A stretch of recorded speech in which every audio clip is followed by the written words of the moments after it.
حول ولا قوة إلا بالله العظيم. Assalamu alaikum wa rahmatullahi wa barakatuh. Welcome to you. Welcome to our Shaykh. Welcome to the servants of Allah. We're saying welcome to those ones who lived for the sake of their Lord and who pass for the sake of their Lord. Those ones that Allah subhanahu wa ta'ala said, do not think that they are dead, who are slain, who are killed in the way of Allah. They are fresh and they're alive in their graves, but in a way that you don't understand. They are alive. Those who lived and those who passed for the sake of their Lord, they are alive. These are the real live ones. They did not perish. You understand? They did not waste their lives that Allah subhanahu wa ta'ala has given to them, and Allah did not perish them. The perishment, to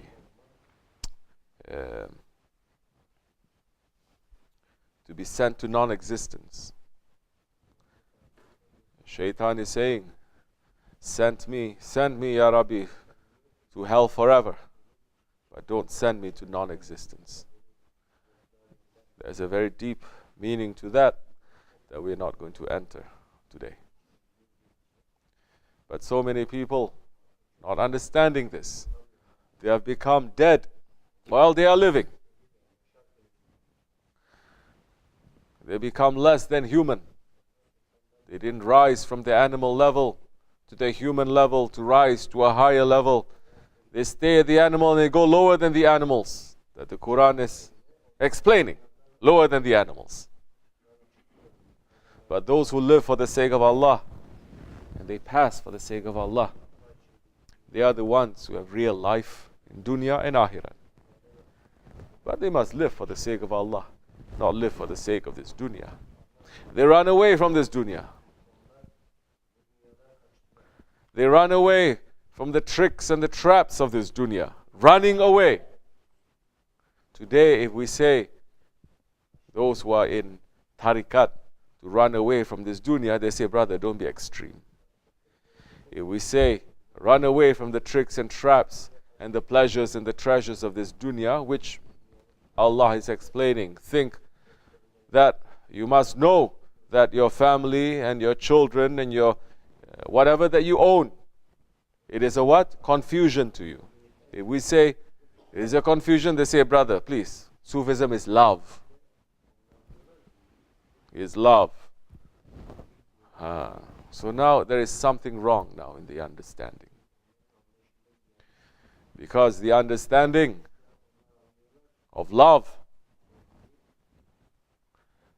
don't take the explanation from anyone else except those who have lived for the love of their Lord and those who have died for the love of their Lord. Otherwise, you're going to find 1 million understanding of what love is. Philosophers saying what love is, talk show hosts saying what love is, novelists saying what love is. Everyone. We are in this spiritual way. We must take the understanding of love as Holy Prophet ﷺ has explained it to us, how he lived his life. There was a testimony of love. How he passed, there was a testimony of love. How is ul-Bayt, how they lived, that is showing us how to love. Not only Allah, yes, of course they love Allah, but Holy Prophet ﷺ, other than Allah, whom does he love? Don't say he doesn't love anything else. He loves his ummah. He loves his ummah. That is saying, ummati, ummati. There's so many foolish Muslims, they are not believing that too. They say, where is the proof? Prophet is saying, ummati, ummati, when he was born. He says, ummati and ummati, when he passed. He's saying ummati, ummati, when he's risen from on Judgment Day, on the day of resurrection. My ummat, that he loves us. So he's showing us how to love and what to love. And his Ahlul Bayt, his family, is showing us.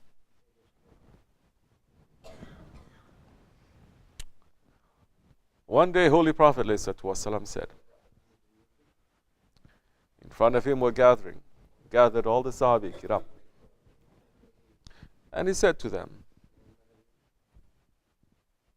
if somebody did something wrong to you, really hurt you and damaged you, later he apologized, would you forgive him? He said, yes, Ya Rasulullah. Then he said, what if he does it again? Would you forgive him? Most said, yes, Ya Rasulullah, we will. Then he said, what if he does something wrong, very bad to you again? Would you still forgive him? This time just a few voices. Then Holy Prophet says, what if he does it again? Will you forgive him? Now they are being real. They are being sincere. They are Sahabi Kiram. They're not like today's fake people who says, yeah, of course I'm going to. Yeah, of course. But when you touch them a little bit, that hurts their ego. They're ready to destroy you and to bring you down. Only one person says, yes, I will, Ya Rasulullah. And that was Hazrati Ali, Karamallahu Wajah. And Holy Prophet ﷺ says, what if he does it again to you? Would you forgive him? He said, it is known to you. Yes, I will forgive him.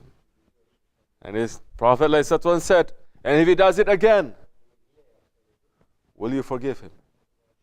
Hazrati Ali, Karamallahu Wajah, then said, it is known to you, Ya Rasulullah, that if he were to do it again and again until Judgment Day, I will forgive him. That's Ahlul Bayt. And that is the example that they are showing to the whole universe. Now, does it fit that this Ahlul Bayt, who is saying this, will be fighting and begrudging and hating Hazrati Abu Bakr, or Hazrati Umar, or Hazrati Usman? Does that make sense? No.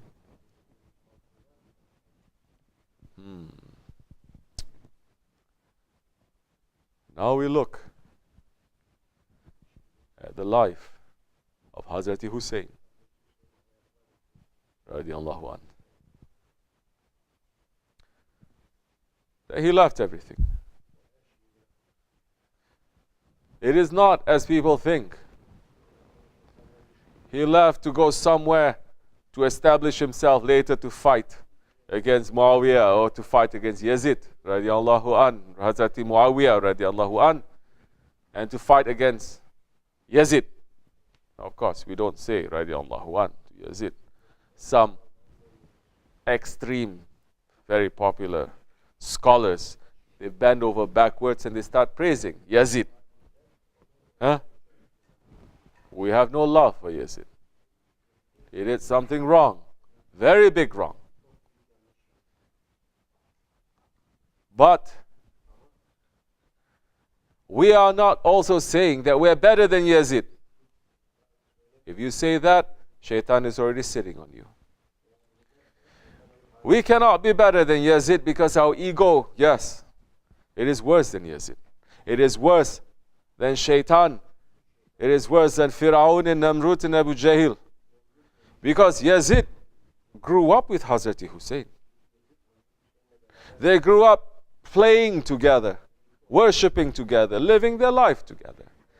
Later something happened and Yazid got fooled. The only difference is Allah subhanahu wa ta'ala is protecting us and not offering us the world to get fooled.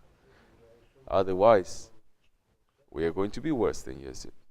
So many, they're already being fooled. Not by what the dunya has to offer, big ways, small ways they are being fooled. Small ways they have already betrayed.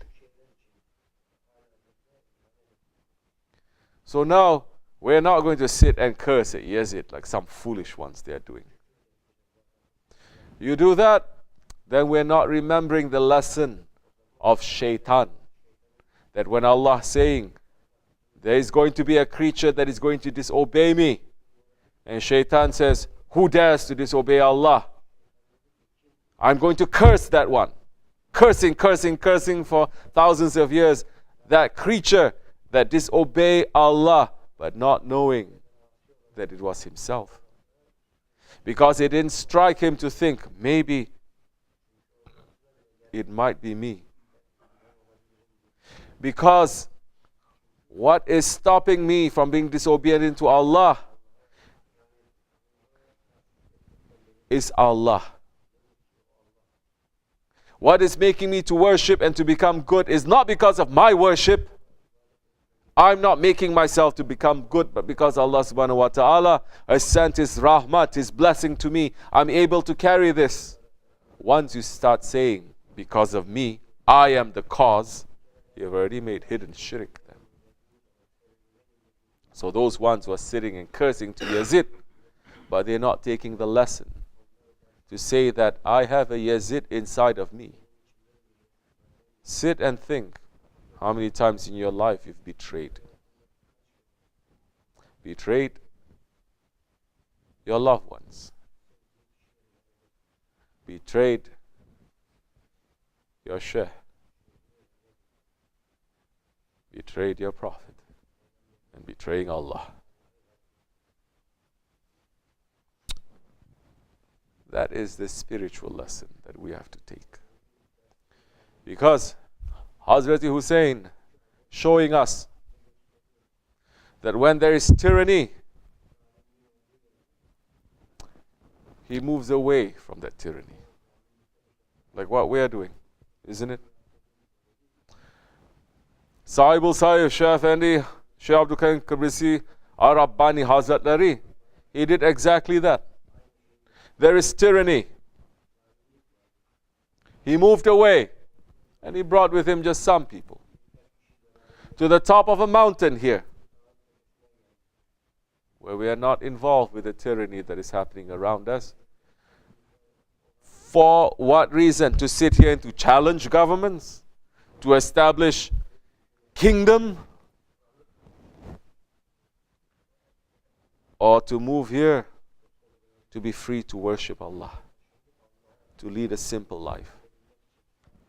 Yes, that one lived the lifestyle of Hazrat Hussain. That one was betrayed too by so many, just like Hazrat Hussain. And just like Hazrat Hussain, radiallahu anhu, he's going to come back. You better be around. I'd better be around. First warning to myself. So Hazrat Hussain left. Not because of the invitations of hundreds and thousands of people that he knows. They come from people who betrayed. You think he doesn't know? Hazrat Hussain, when he left with his family, he was not like the pictures and the paintings they're putting out everywhere to show that he's a young man. In his 20s, in his 30s, where the blood is still boiling. He did not do that because he was being impatient, he was being young, and he wants to challenge. That's the idea they want to put over there. No, he was already an old man. He had children and he had grandchildren. When he moved, he did not move there. He did not leave Mecca and Medina to pose a challenge to that zulm that was happening at that time. Yes, there was tyranny that was happening. He moved away to be free from the tyranny. He did not move to accept the invitations of those ones that have betrayed his father, that betrayed his brother, that is known to be betrayers. He is more intelligent than that. But he left to have more peace, to worship, to be away from the areas where there is tyranny and cruelty. Just what we are doing now.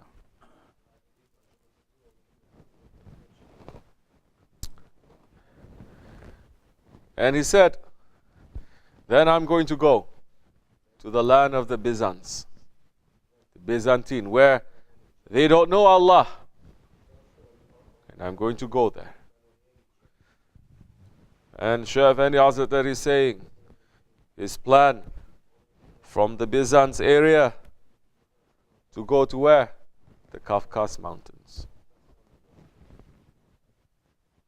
Something need to be put there, a seed, and later it was to be planted, then for the Ahir Zaman, for that to come out, then for everything to happen. But Hazrat Hussain, radiallahu anh, is showing us that love and the way of the ul-Bayt to leave. Leaving what? Leaving the dunya, leaving the tyranny, and to run towards Allah subhanahu wa ta'ala. Did he know what was going to happen to him? Of course he knew. It's Hazrat Hussain. He knew, and when he was warned and advised by the others, by his own brother, he said, this is the destiny that I must walk, O my brother. Allah has prepared this for me. That is Ahlul Bayt. They are not looking for that title to only say, I'm Ahlul Bayt, I'm Ahlul Bayt, I'm Ahlul Bayt. There's so many they are doing now. They are not looking to see what comes with that title. Worldly positions, worldly respect. Like so many now, they're using the Ahlul Bayt just to make business. Making a clan for themselves, thinking we are the elite. No one else can come.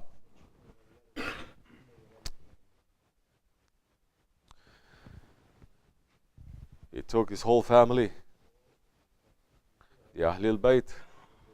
He left all that tyranny. He stood up for truth. And his family that he took with him, he did not run to find a place where he is going to become someone who is going to be established in this world like a king. He's just going to a place where he's going to be away from tyranny and he's going to be able to worship. So, we're looking now. That is the example of the Ahlul Bayt. And he brought with him his whole family. They left so much over there. And he's walking to his destiny. Did he know that his destiny is going to turn out like this? Of course he did. He's Hazrat Hussain. But he brought his whole family. His wives, his children, his relatives, his babies.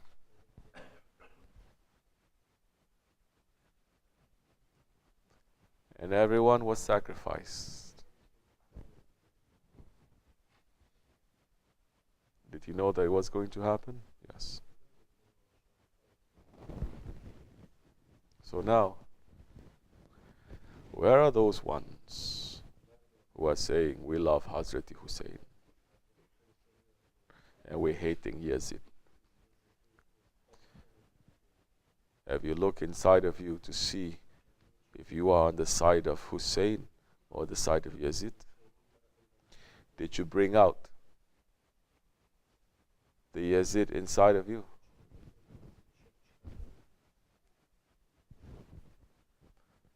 Did you see the Hussein that is inside of you? Because the way of Hazrat Hussein is difficult. Did you even sit to think that if such difficulty were to happen to me, because I'm calling myself a Husseini, believing and holding on firmly to that, you'll be able to get through it? You'll be able to do it?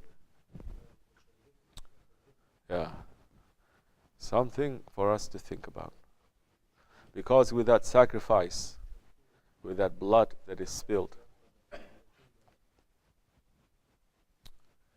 the ummah was saved. With the blood that was spilled, we are able to find safety. We are able to know how to live our lives for the sake of Allah and how to die for the sake of Allah. Because it has been shown by those ones who are closest to the Prophet ﷺ. That is what Ahlul Bayt is. And the Ahlul Bayt, to hold on firmly to them, we are going to find safety. The love of the Ahlul Bayt, it is a part of our religion. Don't be believing all this foolishness, because people get so paranoid. They say, oh, you love Ahlul Bayt, you must be Shia. The Sunni means we don't love the Ahlul Bayt. That is complete ignorance and confusion too. Those ones who are saying that, exactly the same ones in the time of the Prophet ﷺ, the munafiqs. That when Prophet ﷺ says we're going to fast in the time of Ashura, they say, oh, what is that? It's a Jewish festival, isn't it?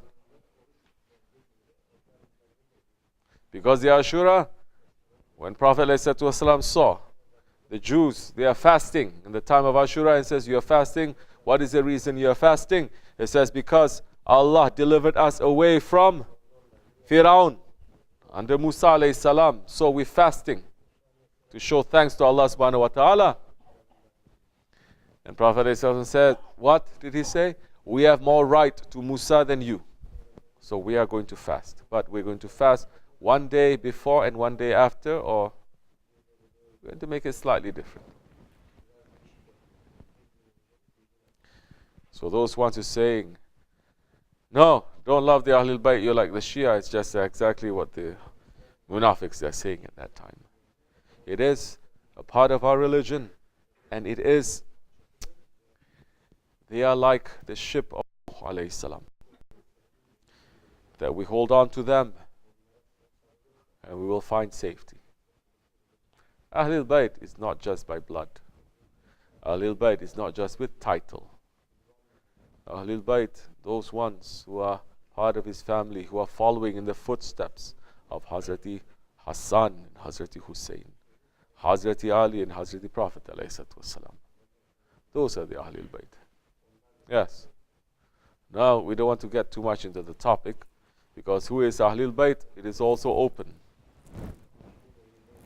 Hazrati Abu Bakr Siddiq is also Ahlul Bayt, because he's a part of the family of the Prophet ﷺ. They are related. No? There are those who are related to the Prophet ﷺ by blood. But those who are related to him by spirit, they are much stronger. Maybe by blood they don't have so much. But by spirit, their lifestyle is showing the way, how Prophet was living. There are so many who claim that they have the blood of the Prophet, but we're looking, they're doing the worst things to Islam. Sayyid Qutb, what is he? So big scholar, isn't it? Big Wahhabi kind scholar. Reformist Islam. Look to his ideas, you see so many bidat. Sayyid Qutb. We're not looking for titles of Sayyid or Sharif. We are looking to live the lives of the Sayyids and the Sharifs, for us and our families to live the lives and to live and to pass from them. This life like they. Insha'Allah Rahman. On this day of Ashura, on this day that Allah subhanahu wa ta'ala has forgiven so many earlier nations and their prophets, we are asking Allah subhanahu wa ta'ala to forgive us too, for the sake of us Sahib ul-Sayf. Al-Fatiha.